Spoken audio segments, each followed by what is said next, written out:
নির্বাচন কমিশন গঠন করায় সরকারকে ধন্যবাদ জানিয়েছে বিএনপি নেতারা।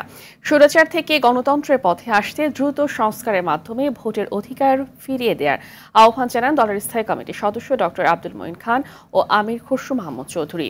স্থায়ী কমিটির আরেক সদস্য ডাক্তার AZM জাহিদ হোসেন বলেন, নির্বাচন দ্রুত হলে বিশৃঙ্খলা দূর হবে। রাজধানীতে আলাদা অনুষ্ঠানে তারা এসব কথা বলেন। রিপোর্ট করছেন জাহিদ রহমান। বিএনপির প্রতিষ্ঠাতা ও শহীদ রাষ্ট্রপতি জিয়াউর রহমানের সমাধিতে যুক্তরাজ্য বিএনপির সাবেক সভাপতি মহিদুর রহমানকে নিয়ে শ্রদ্ধা নিবেদন করেন বিএনপির স্থায়ী কমিটির সদস্য ডক্টর আব্দুল মঈন খান।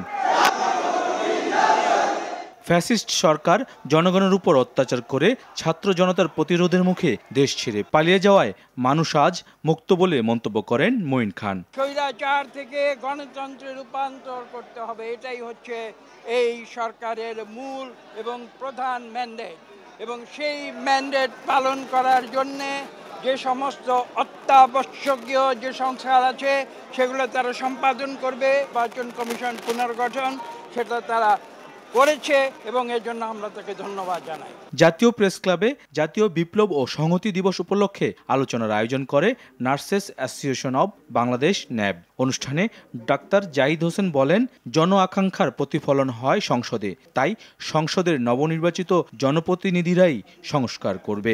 যত দ্রুততার সঙ্গে আপনি জনগণের প্রতিনিধির হাতে ক্ষমতা ফেরত দেওয়ার ব্যবস্থা করবেন, তত দ্রুত বিশৃঙ্খলা দূর হবে, ষড়যন্ত্র দূর হবে, দেশ সামনের দিকে এগিয়ে যাবে।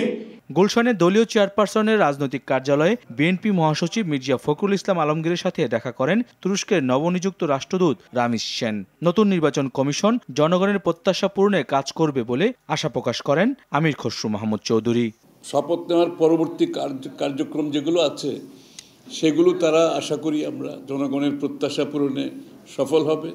একটা সুষ্ঠু নির্বাচনের দিকে তারা যত দ্রুত সম্ভব এগিয়ে যাবে, তো সেটাই প্রত্যাশা থাকবে আগামী দিনের জন্য।